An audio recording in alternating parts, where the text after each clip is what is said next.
রিঙ্কি কিচেনে সবাইকে স্বাগতম জানিয়ে আমার আজকে রেসিপি শুরু করছি। আমার আজকে রেসিপি হলো ডিম পরোটা বানিয়ে আপনাদেরকে দেখাবো। পুরো ভিডিওটা দেখতে থাকুন, আশা করছি ভালো লাগবে। তো ডিম পরোটা বানাবার জন্য প্রথমে আমি নিয়ে নিয়েছি ময়দার মধ্যে এবার দিয়ে দেব নুন দিয়ে দিলাম, আর দিয়ে দেব সাদা তেল। এখানে আমি 2 চামচের মতো সাদা তেল দিয়ে দিলাম। এবার আমি ভালো করে ময়ম দিয়ে নেব। ময়দাটা প্রথমে একটু নাড়াচাড়া করে ময়মটা দিয়ে নিতে হবে, তারপরে অল্প অল্প জল দিয়ে ডোটা তৈরি করে নিতে হবে। দিয়ে নিয়েছি, দেখুন হাতের মুঠোর মধ্যে চলে আসছে, ময়ম দেওয়া হয়ে গেছে। এবার আমি অল্প অল্প জল দিয়ে ডোটা তৈরি করে নেব।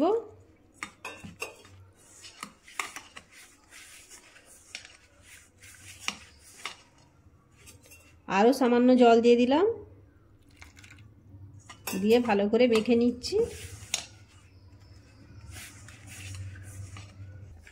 ময়দাটা মেখে নিয়েছি, মাখা হয়ে গেছে। এবার আমি ঢাকনা দিয়ে রেস্টে রেখে দেবো 10 মিনিটের জন্য।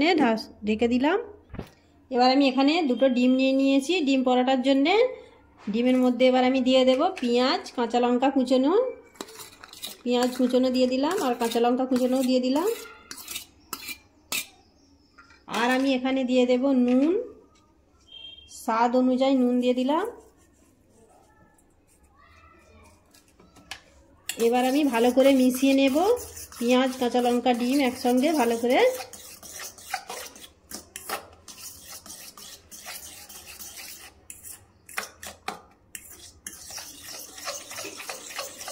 ভালো করে মিশিয়ে নিতে হবে।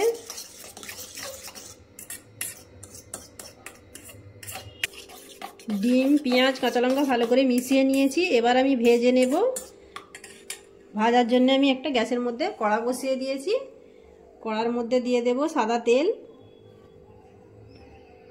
তেল দিয়ে দিলাম। এবার আমি ডিমটা ভেজে ভুজিয়া বানিয়ে নেব। তেল গরম হয়ে গেছে, ডিমটা কড়ার মধ্যে দিয়ে দেব, দিয়ে দিলাম। এবার আমি ভেজে নেব। এবার আমি খুন্তি দিয়ে ভেঙে ভেঙে ভুজিয়া বানিয়ে নেব ডিমটা।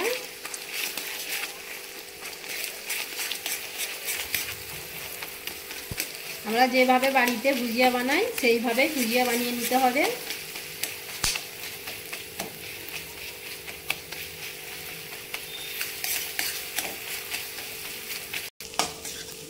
ডিমের ভুজিয়াটা রেডি। ডিমের ভুজিয়াটা আমি নামিয়ে ঠান্ডা করে নিয়েছি। এবার আমি ময়দাটা দেখে নেব। ময়দাটা দেখে নিচ্ছি, ঢাকনাটা খুলে নিলাম। দেখুন ময়দাটা আরও একটু আমি মেখে নেব।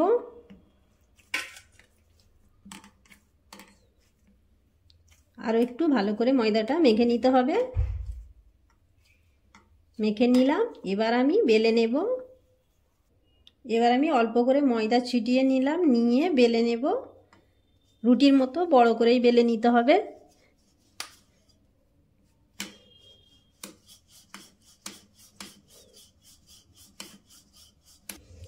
রুটির মতো করে বড় করে আমি বেলে নিয়েছি। এবার আমি ভুজিয়াটা দিয়ে দেব।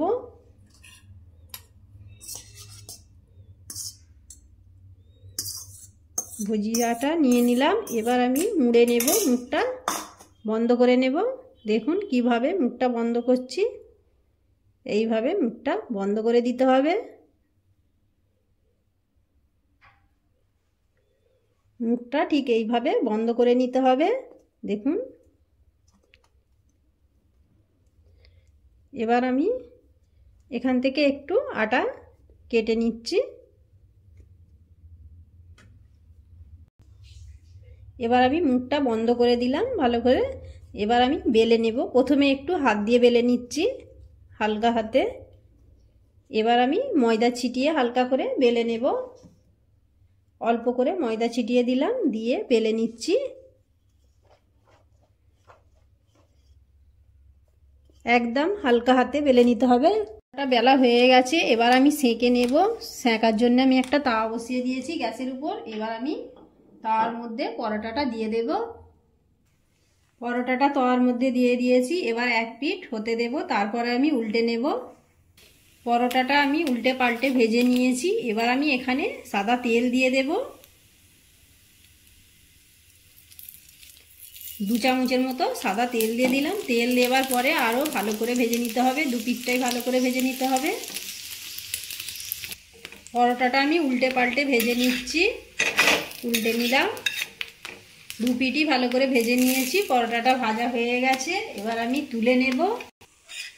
তুলে নিচ্ছি, আমি তুলে নিলাম। এবার আমি আপনাদেরকে কেটে দেখাবো।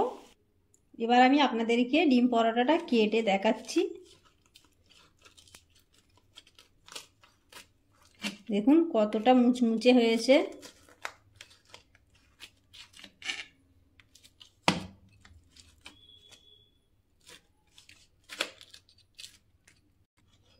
ডিম পরোটাটা আমি কেটে নিলাম। এবার আমি আপনাদেরকে দেখাচ্ছি কেমন হয়েছে। দেখুন ভিতরটা কত সুন্দর হয়েছে, দেখুন দেখেই আপনারা বুঝতে পাচ্ছেন দেখতে কতটা সুন্দর হয়েছে। খেতে খুবই মজার হয়, সকাল অথবা কিংবা বিকালের নাস্তায় তৈরি করে নিতে পারবেন। বাচ্চা থেকে বড় টিফিনেও তৈরি করে দিতে পারবেন। তো প্রতিদিন একই রকম নাস্তা না তৈরি করে এইভাবে একবার তৈরি করে দেখতে পারেন, খুবই ভালো লাগবে। আশা করছি আজকে রেসিপিটা ভালো লেগেছে। ভালো লাগলে লাইক, শেয়ার, সাবস্ক্রাইব করে দেবেন। আজকে এই পর্যন্ত, আবার দেখা হবে পরবর্তী ভিডিও নিয়ে।